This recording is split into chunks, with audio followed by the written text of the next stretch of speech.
106.5 FM and online. It's the After 5 Guest with Wynne Thomas.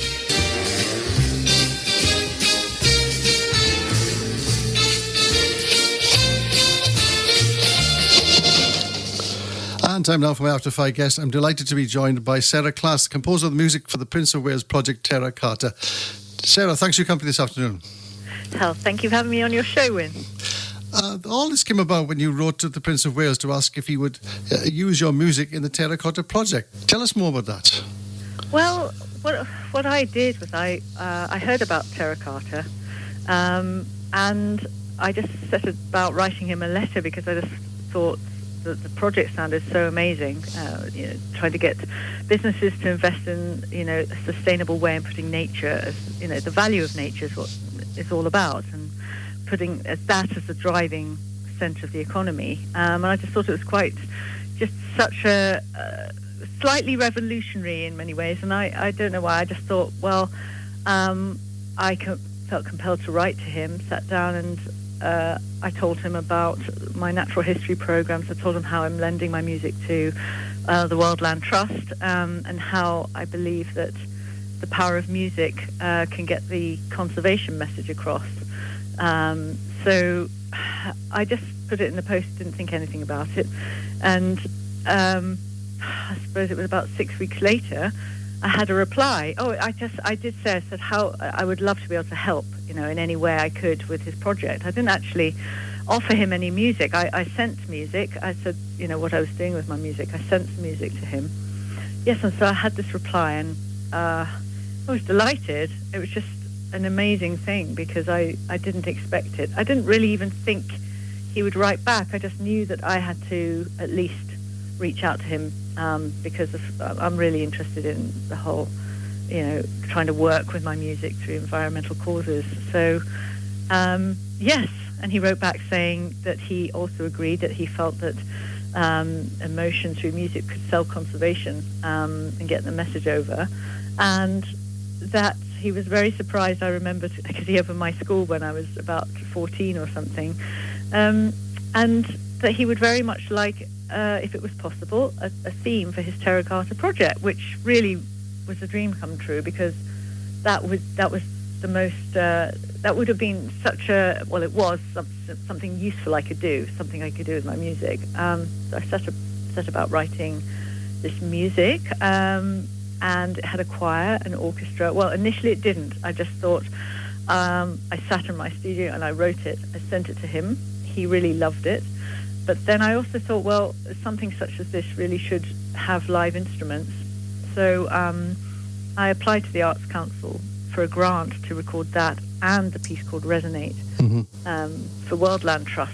So there was a big campaign to save an area of Guatemala coming up. That it was just gone. It's October, and so this was way back in, I suppose this was March.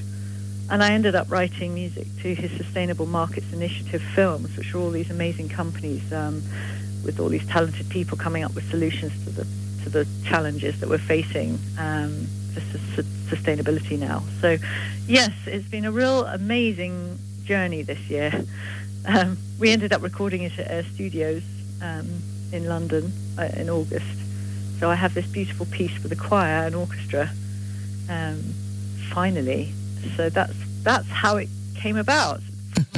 Okay. So he wrote back to you, which is absolutely fantastic. I mean, that must be a great honour to have a letter back from the Prince himself. And so when you sat down then, what sort of comes into your mind? How am I going to write this piece? Well, I suppose what happens is, I think as an artist or musician or dancer or any type of art form, you sort of channel things. It comes through you. And for me, it had to be a positive message. Because I think if we can set about doing things in a positive way, it doesn't stultify us. It doesn't stop us doing things. If we do things from a place of fear and worry, we'd never get anything done.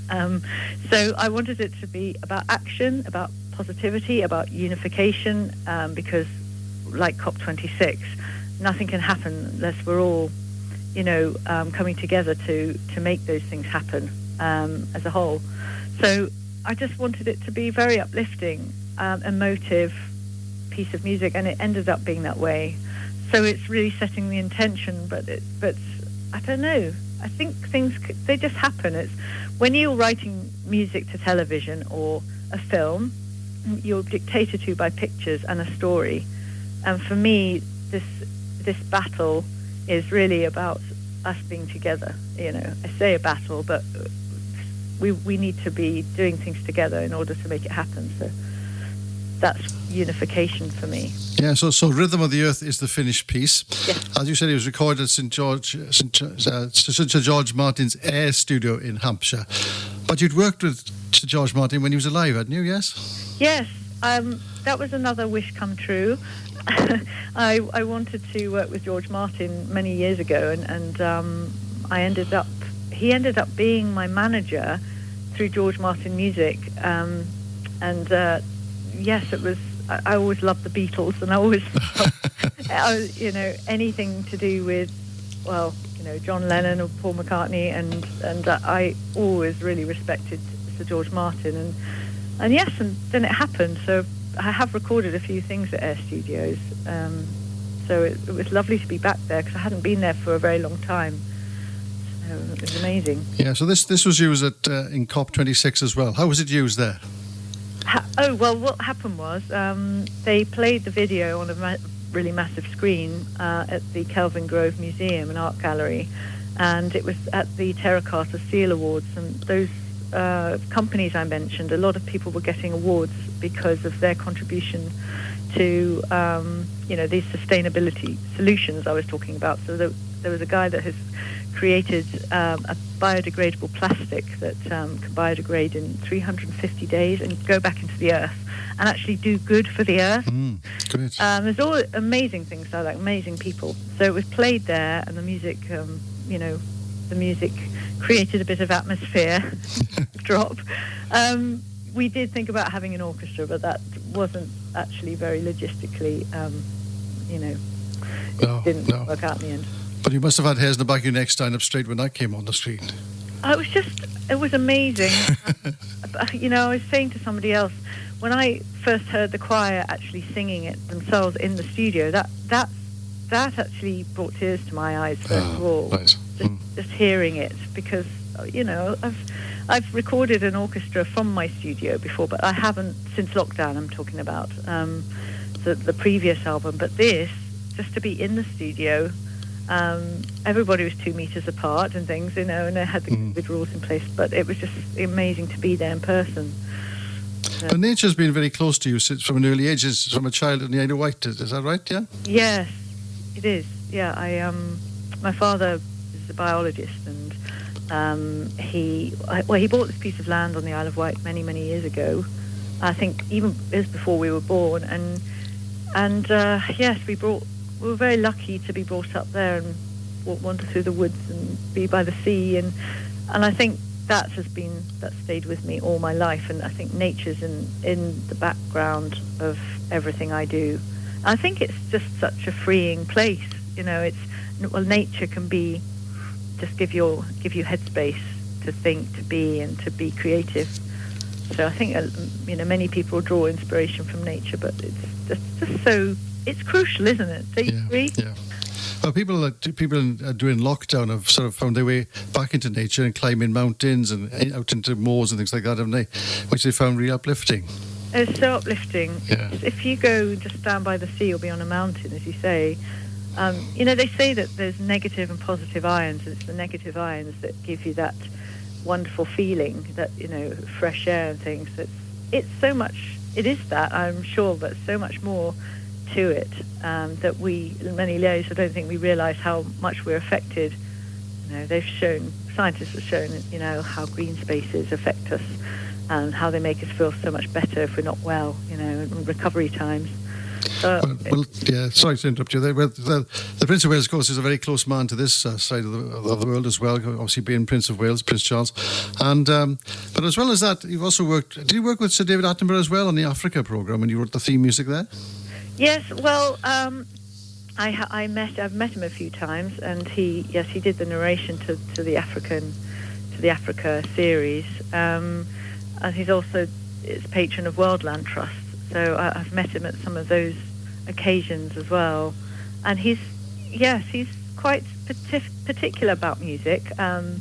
It's great though, because he really did like it. So I had good feedback from him. So that's marvellous. Yeah. So what about other projects now? What's on the horizon for you now then? Well, I'm hoping to do some performances of these two, and I've got a series, graphic series coming up. Writing the music to that. It's a series about America. And I'm working with another composer on that one. And some other things that, the album, of course, is coming out next February. Right. The whole album. What's it going to be called? It's called Resonate. Resonate. You said, yeah, sorry, yeah. And it's not all classical. There's sort of folk classical, and a slight pop aspect to some of them. But I like to mix it up a bit. That's the George Martin bit rubbing off when you was at the pop bit. I'd love to put some twangy guitars. Well, thanks so much for being my After Five guest today. Good luck with everything. You said, is there live performances coming up? Are you sort of planning anything that the orchestra will be together to perform? Well, I'm hoping so. It's Orchestra for the Earth, and we've been talking about it and possibly doing something with Worldland Trust early next year. So I'll definitely keep in touch with you and let you know how. Oh, yes, please. Yeah. I say thanks for being my After Five guest, and we'll finish the interview by playing Rhythm of the Earth. Here it comes. Thanks, Win.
Lord.